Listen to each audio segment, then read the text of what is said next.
Have you ever been disappointed in the performance of some sort of investment that you made with your hard-earned money and it didn't turn out to grow and compound or blow your mind as you had hoped? I bet I'm talking to almost everyone who's hearing this statement. Welcome. I'm Shaunelle, and I'm an untaxed wealth strategist. We're going to come back to what does that mean in just a moment. But welcome to this week's edition of Crap, Now What? And today we're going to focus on a variety of financial tools from a little bit different angle. That emotional angle where we finally pulled the trigger and decided we wanted to be in this investment and it didn't go as planned. Or maybe it started out doing wonderful and then it tanked. That's something I think most of you can identify with. And if this is your first time at this podcast, I'm excited that you found me. And I hope that I intrigue you enough with the concepts where I am talking about things that happen in real life, moments in time with finances and how they interact with our emotions. And that is why I chose the name Crap Now What is because we all have those moments in life and they are pivotal for us. If you are a regular listener or if you found us on social media, if you found me on my TikTok at Powerful Money Lady, if you found me and my company on Instagram or Facebook, welcome. I appreciate the interaction. And you, of course, can find this podcast on any of the regular homes, but we'll get back to that as well. The purpose of Crap Now What, as I mentioned, is to share with you and maybe empathize, sit back and reflect on true and real situations that people come into. And the spirit of this is not necessarily to give advice, because I am not expert in everything. The type of role that I have in life in the financial services slice of the world as a strategist, as an untaxable retirement or untaxable wealth strategist, is that I sit in a spot that's about a mile up from any financial advisors, CPAs, etc. I don't go down one individual lane, but I help pull all of the things together. Maybe think of it like a marionette with the strings and the puppets and everything else. It might sound a little bit extreme, but we kind of pull on those different areas as we're putting together something that's customized or tailored for the people that we work with. And we're going to dive into that a little bit more. But the spirit of this podcast is not only the idea that things are crap now what, but also when you get into a situation like this, or if you see, or if you know someone who's experienced something along those lines, then you can share. You can share some ideas, and I'm going to share with you today ideas that I think that will help you be informed versus uninformed. That's the spirit of it, because you can't see and find everything. So someone like myself is going to kind of pull some of those ideas together and bring it to you in this format. And I'm kind of lingering in this area, but it's very important because I'm very passionate about helping people. But let's keep in mind, this is not formal advice. Everybody's situation is different. That's why I said something needs to be customized or tailored for you. But these are ideas to at least put on your radar as you hit some of these moments. So, investing. There's a point in there where a very large percentage of people in this country eventually invest in something. Whether it's something more traditional through an employer, a 401k, whether it's a self-directed IRA or possibly CDs, or even working with someone with a brokerage account, or now in this world, because so much is at our fingertips, so much of it's in our phones, so much is on our iPads, doing some individual investing. whether you're doing it through like a Webull or a Robinhood account. Those got really popular during COVID when people had a little bit more time to play around with something like that. But if you're a self-investor, you've got Bitcoin, or maybe you got into some other crypto or EFTs or something else along those lines, at some point in time, most people have had that crap now what moment. That moment where, crap, I wish I would have sold it sooner. I wish I would have pulled the trigger and gotten into that investment. So where do people go now for their knowledge? Let's look into this a little bit. I was doing some research, as I often do for this podcast, because I want to bring facts as much as possible. Now, not everything out on Google is a fact, but it does have some good direction. So that said, about 27% of the people use financial advisors. This is a relevant point because the tide is changing as to where people go for their information. And that's what makes it being very interesting to be someone like myself. I am and do business about 95%, probably even more like 98% of the business that I do is all over the country, virtual through Zoom. I meet people. I've met hundreds and hundreds. Actually, if you were to look at my cell phone, we would actually look at the number of contacts in there. It is pretty close to 2,700. And thank goodness those can get backed up if I ever have to switch phones or something happens to my phone, because I would be lost if I didn't have the way to touch on people and to reach out to the people that I know. This is not to brag, but it is an example of how the world is these days, where we're meeting and we're doing more research online. However, what I'm still finding, and I find this every day because the concepts that I put out into the universe, the plans that I help clients do, if you go back and you're curious, go back to last week's episodes where I'm showing incredible growth, taking a comparison with if somebody stays the course with their funds and what they would normally have in retirement, what the projected living and how that would look, and what kind of lifestyle a person can have from the accounts and what they've already done to what you can do. It's incredible. In most cases, it's 3 to 4 times what a person would have staying the course. So that's why my position is very unique, because you don't normally find that level of growth, and it is legitimate and it is very real. So most people find me in the socials, whether it's through a recommendation, whether it's stumbling upon a podcast, whether it's seeing some of the things that I've put out there. They are calls to action. They're not necessarily ads, but they can also be found all over and in a lot of different places. Okay. But what most people do, I find a large percentage of people who go to validate the concepts that I am able to people with, and they go to a traditional financial advisor. And in most cases, they're sitting in a room or talking to a financial advisor, perhaps over Zoom even, and saying, why didn't you, or why are you not mentioning these other strategies? That is a huge frustration for people, because we do, and we have our nest egg, we have our money that we are very careful with. Most people are very careful. Most people are willing to take some level of risk when they're looking to grow their funds, or when a person is hopping on and buying some Bitcoin. We are looking at ways to grow, but we still want to be grounded with someone we can trust. So oftentimes a financial advisor gets brought into the picture to validate these other concepts that a person is running into online. And there's an incredible number of people that are using social media to learn. And that's not a surprise, is it? It's really not a surprise if you look at it.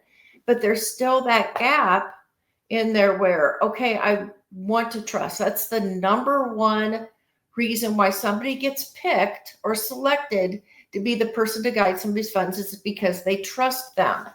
And that's actually part of the reason why I supplement anything that I'm doing out there is that outreach through the podcast so that you get an idea to know how I am, how my team works, what we do, but the fact that we actually care and we listen. And these concepts are often brought to this podcast. But there's frustration out there. Most financial advisors run a pretty traditional route, and I'm not going to bash anybody on any level. A traditional financial advisor you would typically find like at a Charles Schwab or possibly like an Edward Jones. And a financial advisor's gone through all their licensing. They go through compliance. They go through so many things to be sure to be a good representative, a great representative to manage and help you grow your money. However, because they're on a path, particularly captive to or tied to a traditional financial advisor service that you would find on any street corner in a downtown or in a suburb, that there is I use the word purview meaning that this is what's in front of them. These are the choices that they have. And so oftentimes, most financial advisors that I know already have a very strong book of business, and they're proud of that, and they're working that book of business plans, and they're helping people to have their projections, and they're working hard to grow people's money. It's not that they don't care about learning new things. It's that they don't necessarily have the time to do it, or they don't have the resources being handed to them because it requires so many different things to be pulled together. So someone like me, I have Blazing Star Wealth Strategies as my company. I am a wealth strategist.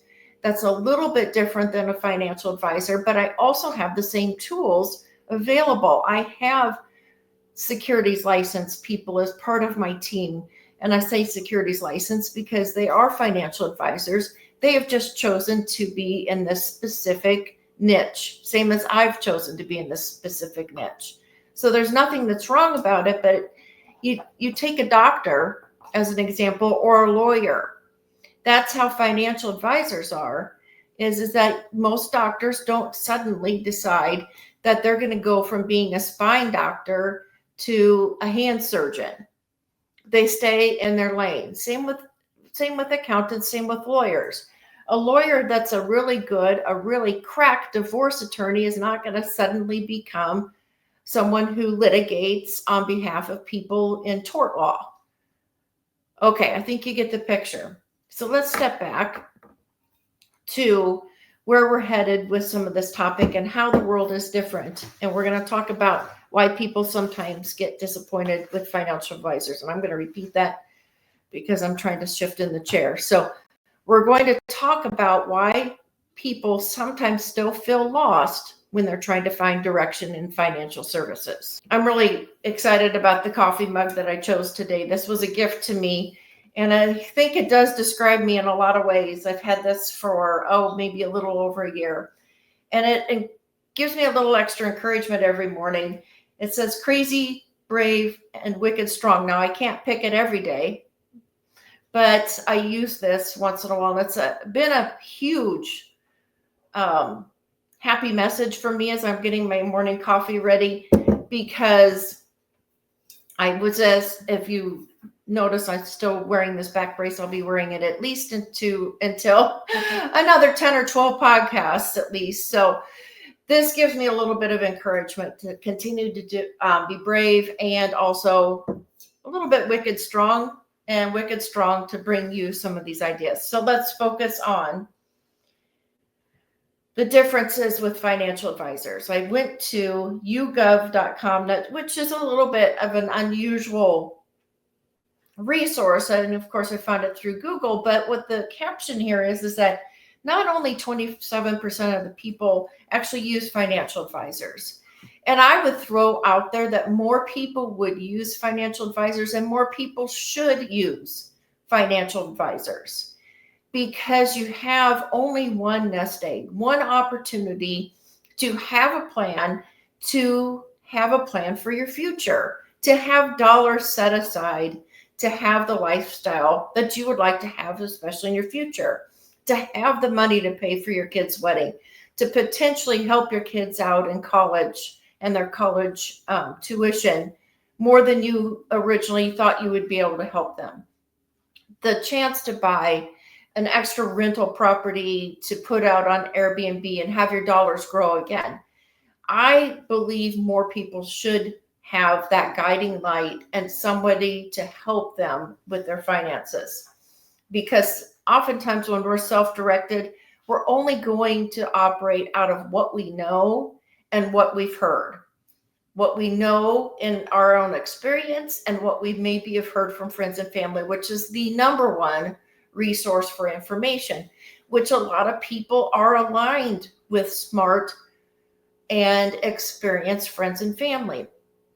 However, something that perhaps was relevant for our parents' generation or even our grandparents' generation is not necessarily relevant for now, especially when we look at the power of social media, the ability to have at your fingertips through Google more articles, more experts out there talking about different things, more resources.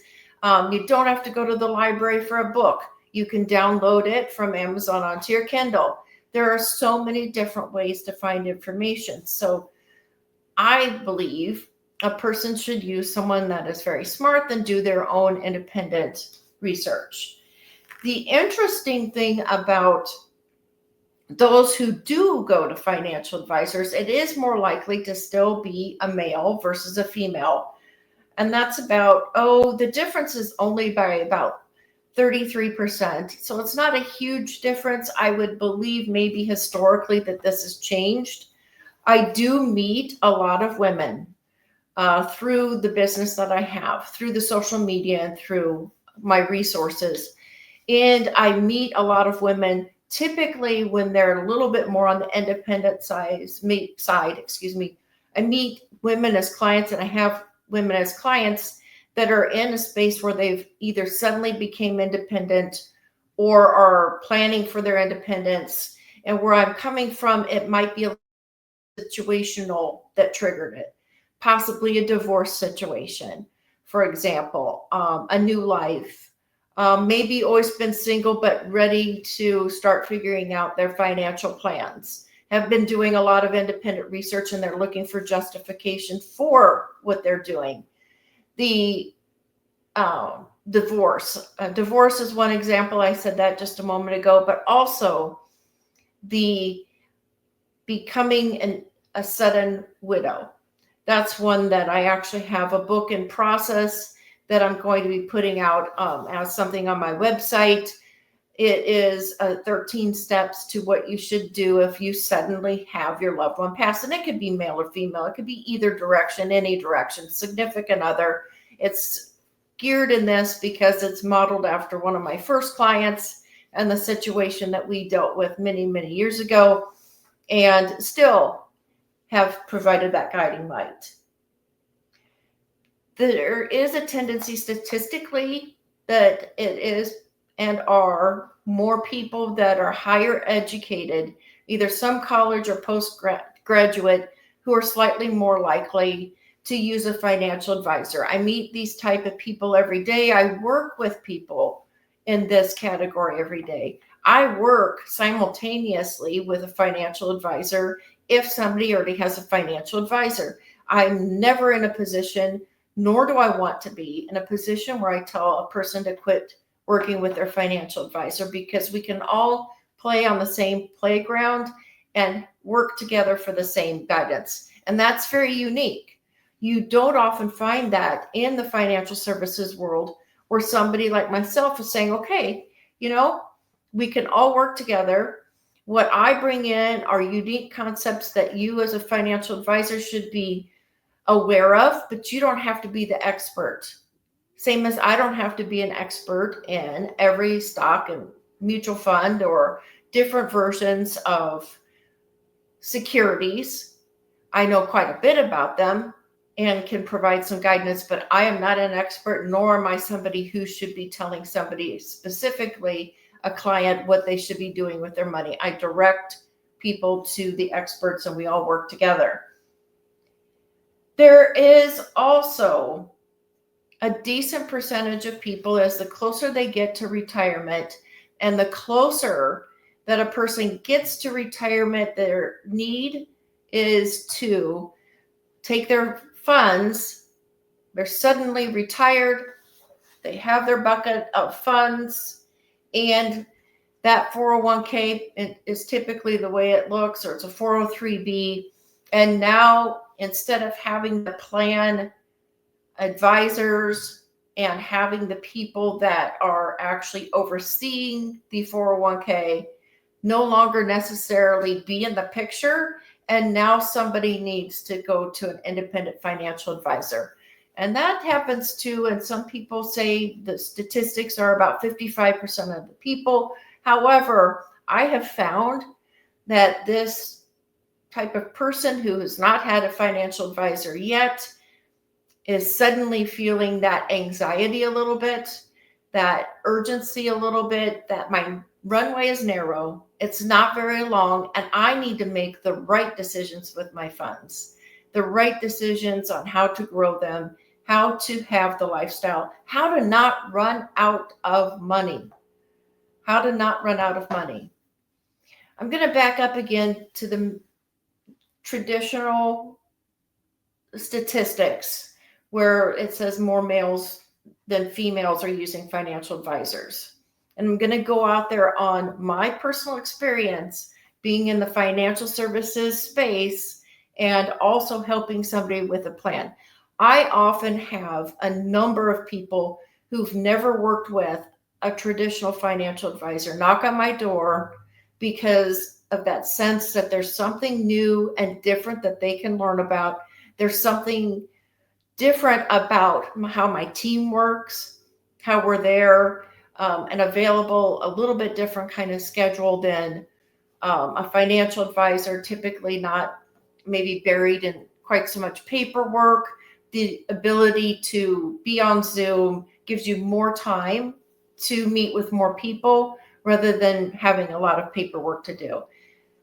The big thing that I have heard, though, I have a number of females, ladies that I've worked with, that have as one of their main pain points when they've talked to a financial advisor, and especially this happens to a female that may be 60 to 70, maybe in their 50s, that's either about to retire or already has retired, who has a finite bucket of money. They may be independent or single, so there's not another source of money from a partner or a spouse, and they have a traditional financial advisor that has their money in mutual funds, and the market goes up and the market goes down.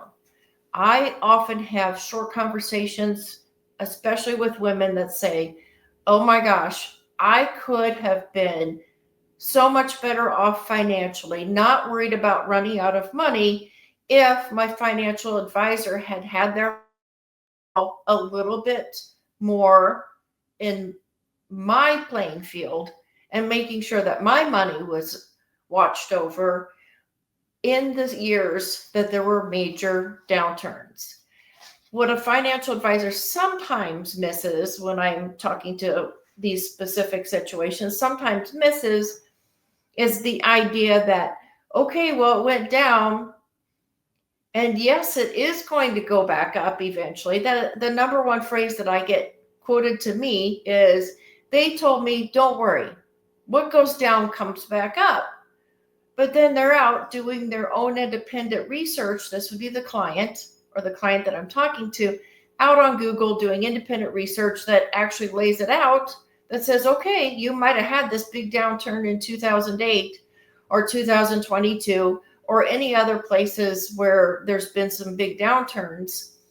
You might have had those big downturns, and now in independent research, finding articles that say, yeah, but it takes 4 years just to get back to even. One of the largest complaints that I hear is that phrase, what goes down comes up, is told by somebody who's in their 30s and 40s to somebody who has that narrow runway, that they're missing that empathy. I'm not saying this is everyone. This is the pain point and why I'm bringing this up today, and why some people don't use financial advisors is because they get tired of hearing what goes down comes up, because you don't want to hear that in your 55-year to 70, 75-year range, especially, that nest egg all of a sudden takes a tank and you have to crawl back up. Because the other thing that's happening in the retirement years is that we're double dipping. If you have a down year and you start taking retirement funds on a down year, then you're also pulling the account down too. And that lays the foundation for running out of money. So people don't like that. And they will turn away from a financial advisor, a traditional financial advisor that uses that term. Another one that I hear, and part of the reason why some people work with me is because I understand that this is not okay. Nobody wants to be having their money in a place where it's going to lose anymore. The idea that the only way is to use in the market funds.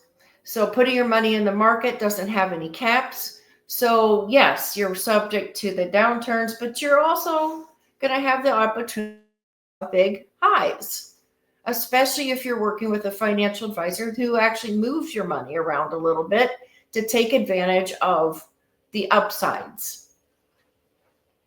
What I find, though, is that I hear this, especially, that it's still a very big issue in the industry, that a lot of women feel like they're being talked down to. Not only the idea that, don't worry about it, Cindy Lou Who, pat her on the head, give her a little pat on the bottom, and send her back. It's going to be okay. The money's going to come back. Don't worry about it. It'll come back.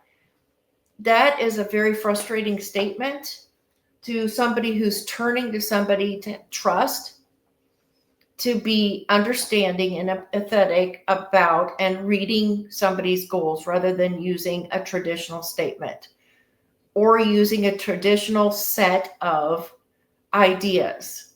Oh, let's put in mutual funds. Maybe let's follow this index.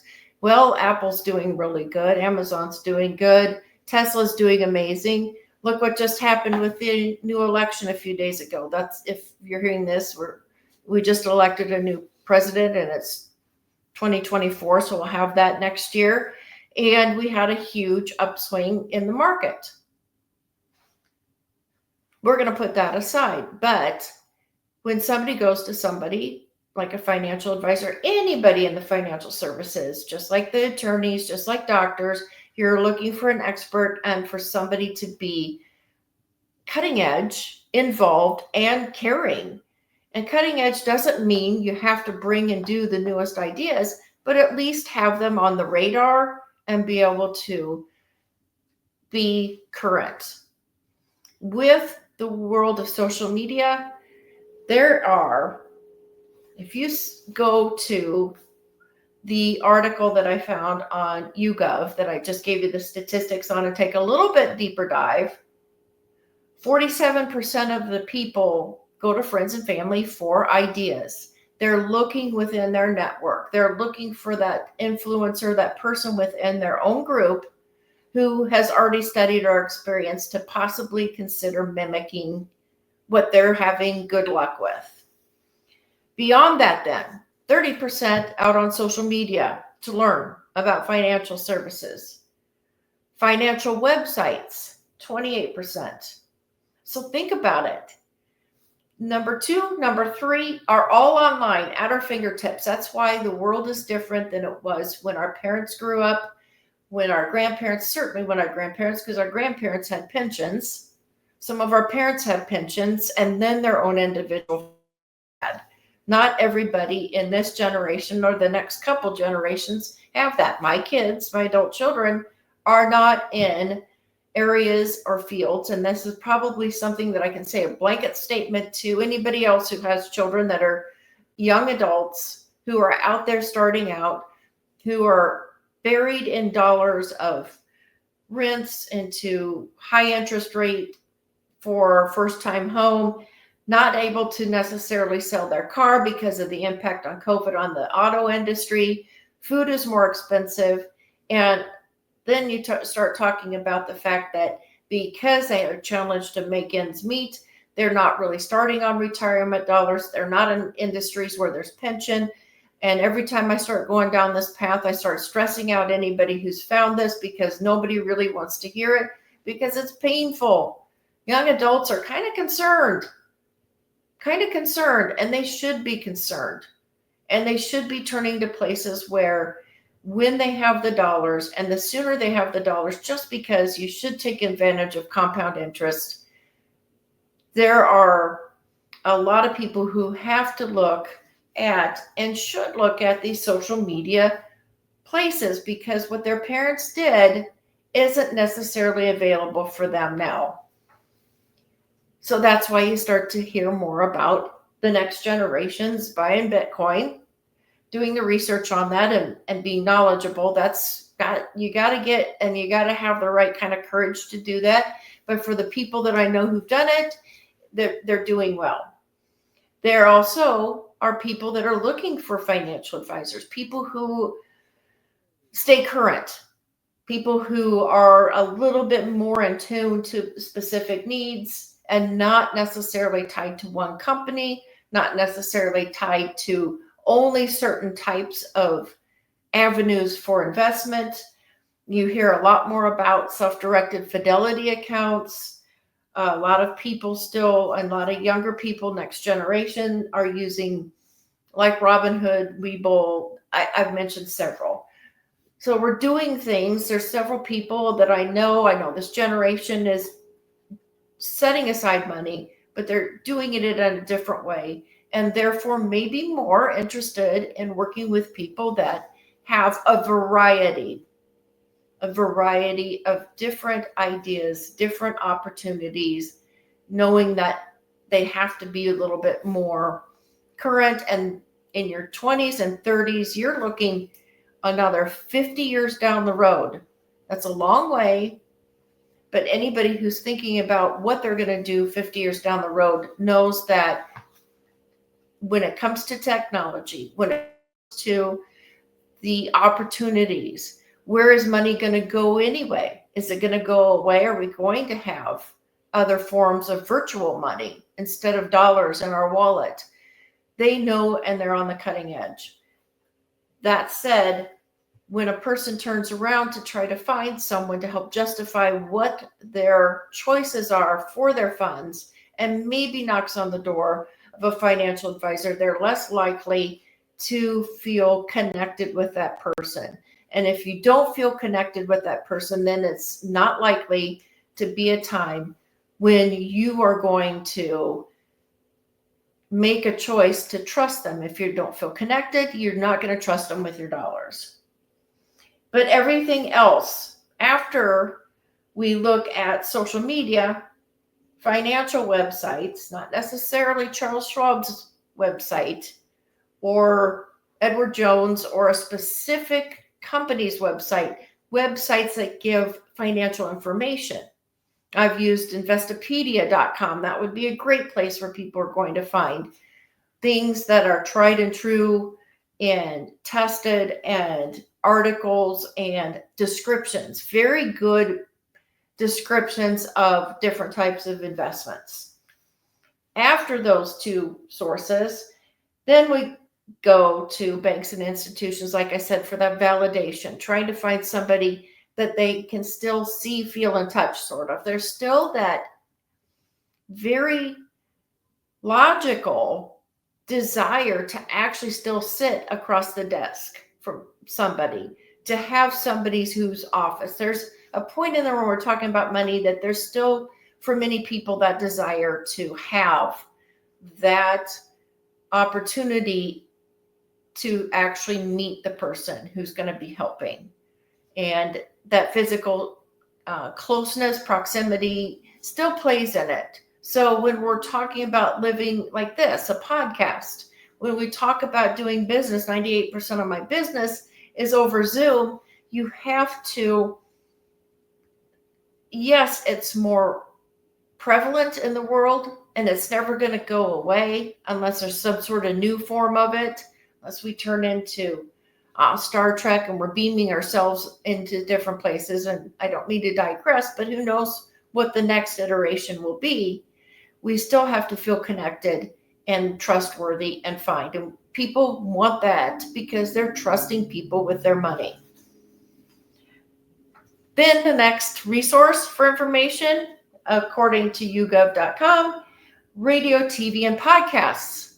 So now we've got out of the top resources that people turn to, family and friends, social media, websites, then the institutions, then podcasts. And then we go to more paper things, books, newspapers, magazines, that traditional see, feel, and touch. There is a strong majority for people to feel like they're going to self-direct their money. And therefore, back to the purpose of this podcast, Crap Now What? It's that spirit of helping you to be as informed as possible, holding discussions like this to show you that there are people that care, who are aware of the challenges and the crap now what moment when something financial doesn't necessarily go as planned. And you have that moment.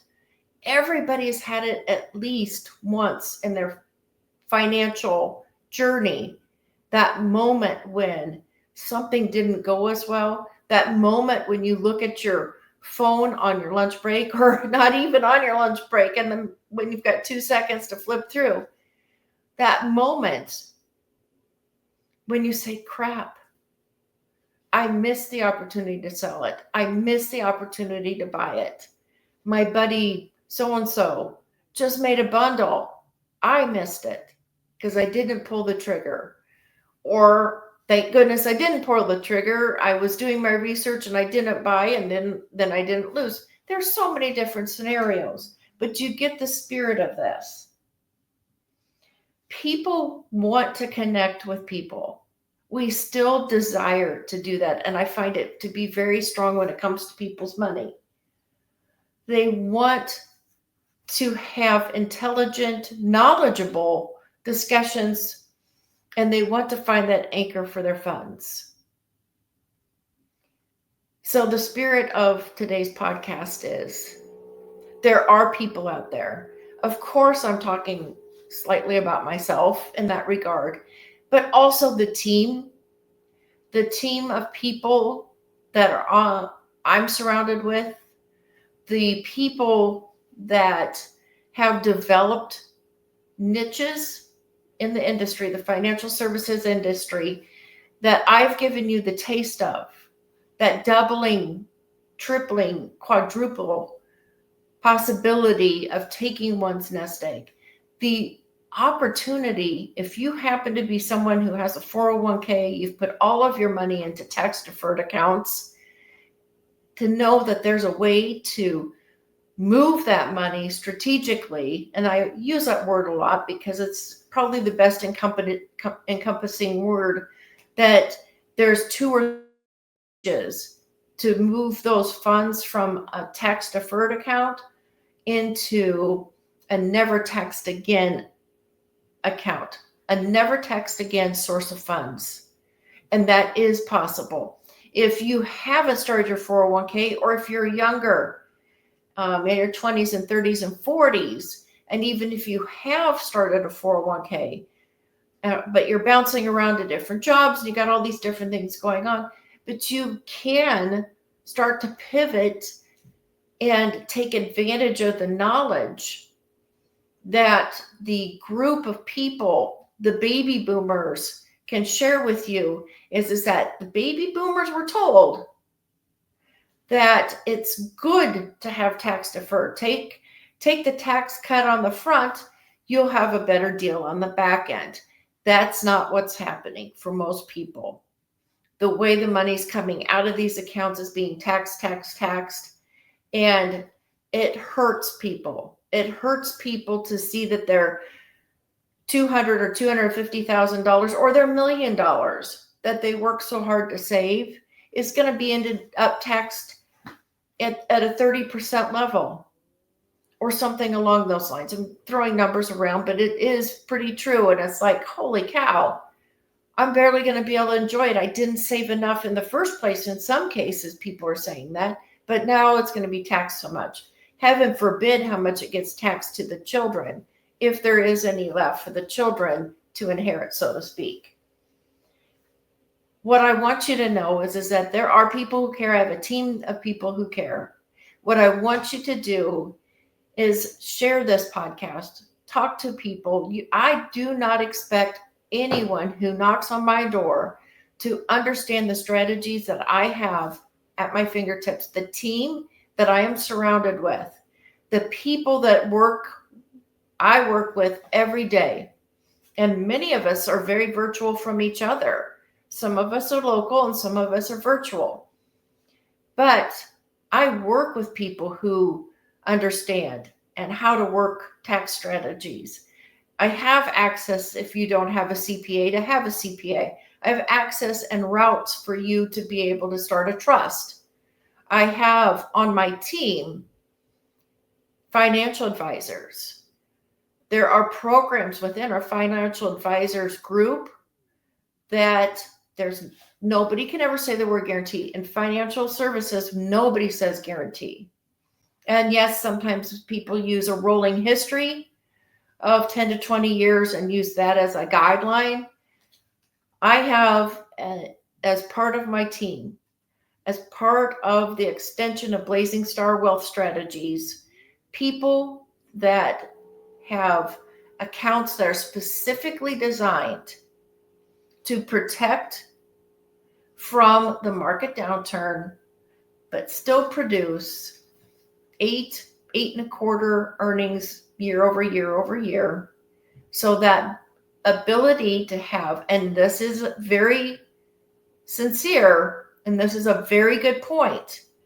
Most indexing strategies, if you're getting to this part of the podcast or you're seeing this as a short or a reel, what people get as a pain point who start to look at using fixed index strategies, whether it's for annuities or life insurance, or even as an open market options program, an integrated options program that is fixed index based and protected from all or very much or very close to that zero floor, because the funds are not actually in the market, but they're earning based on market trends or how the indexes perform.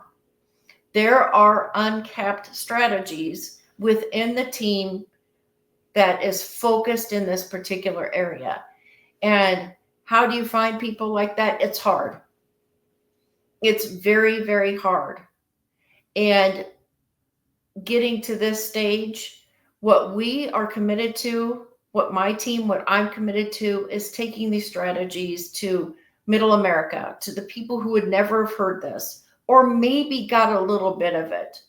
It's a strategy and a set of strategies, a portfolio of directions you could go. People that I work with start out in the process saying, here's my goal. I want to pay as least amount of taxes as I can. I don't want to give the government any more pennies than they have to have. I am concerned that as I start to pay and take my money out of my 401k, that I'm going to run out of money, that the chunk that goes to the government in taxes is going to drain my account and I'm going to run out of money. If a person's gone a little bit further and they've done their research on indexing, they usually see that there's caps. Portions of the portfolio that our team has to offer has uncapped strategies. That's unheard of, but it is a very well tested And it's something that we get excited to share. What I want you to do, I always wrap these up with what I want you to do. I want you to save this video. I want you to reach out and say, I want to learn more. I want to hear more. Write a comment in here. Say, please do another podcast or do a reel that shows this particular portion of the strategies. Step up, ask to learn some more. Don't necessarily go to a financial advisor that's captive. Sorry. Don't necessarily go to one of the captive resources. The places that are captive can do an amazing job. I am absolutely not going to say that you couldn't do well, but don't expect to be able to walk into any of these companies that I've mentioned before, which I'm not going to list them out. Don't necessarily expect to find the answers there that you are hearing about from people like myself, or maybe in other resources in social media and other articles, depending on what kind of deep dive you've done. Do not necessarily expect to find that person is going to know what you're talking about. And they're not necessarily going to know what you're talking about, but they're going to maybe start shooting holes into something that they are not even aware of and something that they've never seen. Always watch out for somebody who starts to shoot holes in something, because this is a life lesson. If you have a friend or a family member or somebody else you turn to for advice who starts shooting holes into something, listen closely. You need to measure whether or not this person even knows what they're talking about and if they even understand what they're shooting holes in. Because I would venture to bet 9 out of 10 times that person who's stepping up, who's blowing everything up, doesn't even understand what you're talking about.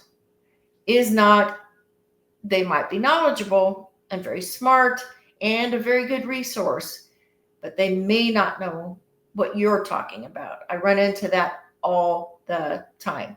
And just because somebody doesn't know what you're talking about doesn't mean that it's bad. It just means they don't know.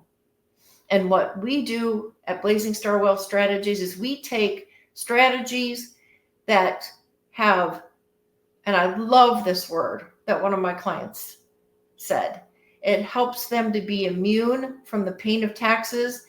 They wanted to be immune like the rich are, like the politicians. I've mentioned this before, and I'm going to say it again. Some of the biggest business people in the world utilize these strategies. And the reason they use them, of course, it saves them on taxes. It's not big tax breaks. And I got on a rant not that long ago. It's not big tax breaks from the government. It's utilizing financial tools that lower the taxes. And I guarantee you, I know someone who knows someone who helped someone who just recently got elected use these strategies. If anybody's ever wanted to know how this person has lowered their taxes, they at least have done it using some of the strategies that we bring to you, whether, like I said, whether you've got a small bucket or a fairly large bucket, helping people to save on their taxes as much as 50%. Oh, sorry. You have to delete that right in the middle of my rant here. Okay, so save, share, be careful who you go to for advice. Think about it. Don't be surprised if you turn to family and friends, which is one of the number one places, or if you talk to someone in an especially nice brick and mortar building, they may not know, and more than likely don't know specifically what is all available everywhere. That said, look for those resources. Look for people who have specialized. What we do, what I do every day It's a little bit like I was using with other professions, attorneys, especially the physician world. I can give you a good example. Like I said, someone who does specialty hand surgery. I was at physical therapy yesterday, saw a poster for someone who does just hand surgeries. This is kind of that same picture. This is that narrow slice of special opportunities in financial services that Blazing Star Wealth Strategies does. I want you to reach out.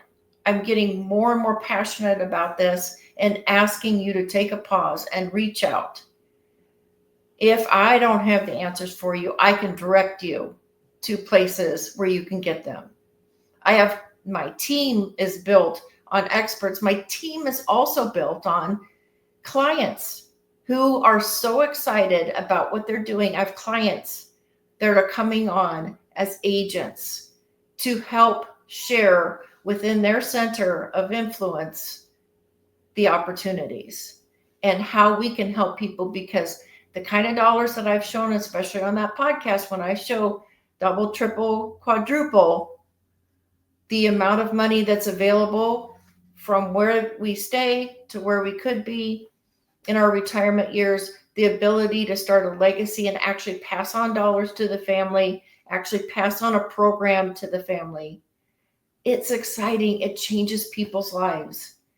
It changes people's lives, and that's why people get excited to be a part of this.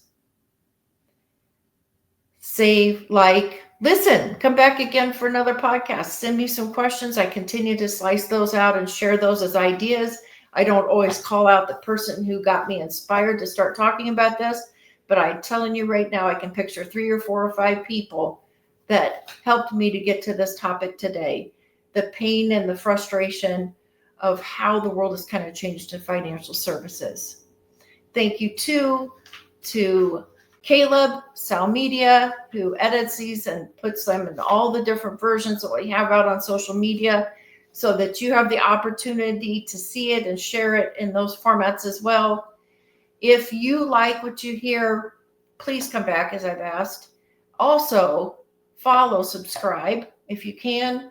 Follow and look for me on TikTok under Powerful Money Lady. I think I embody that a little bit when I get so passionate about you having powerful money and having powerful solutions. And also look for us on Instagram, Facebook, anything that's Blazing Star. You can go to our website that's under Go Blazing Star.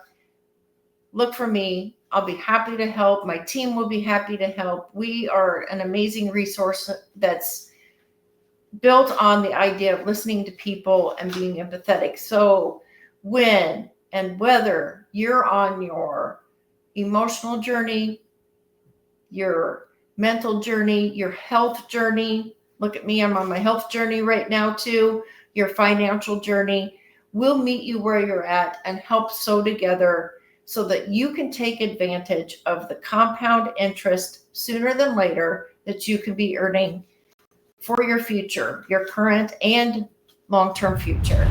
Thank you. Okay, so if you're still listening to this podcast at this stage, this is the boring stuff. This is the disclaimer. And I'm doing this because, yes, I do care about who you are and what you do with your money. And I'm going to be here to help give you some ideas. However, these are just ideas. They're theories. Sometimes these are ideas that are coming into my head based on what's going on in the world at this time. And they're not necessarily specific financial advice. I do encourage you, if you decide to do anything with your money, make any changes, seek the advice of a professional. You're welcome to follow up with me or with someone else, and make sure that what you're doing is something that fits with you, your lifestyle, your finances, and it's a strategy that's specific to you. Again, these are ideas and concepts. Do not necessarily take these as specific financial advice and follow it directly without having a full education.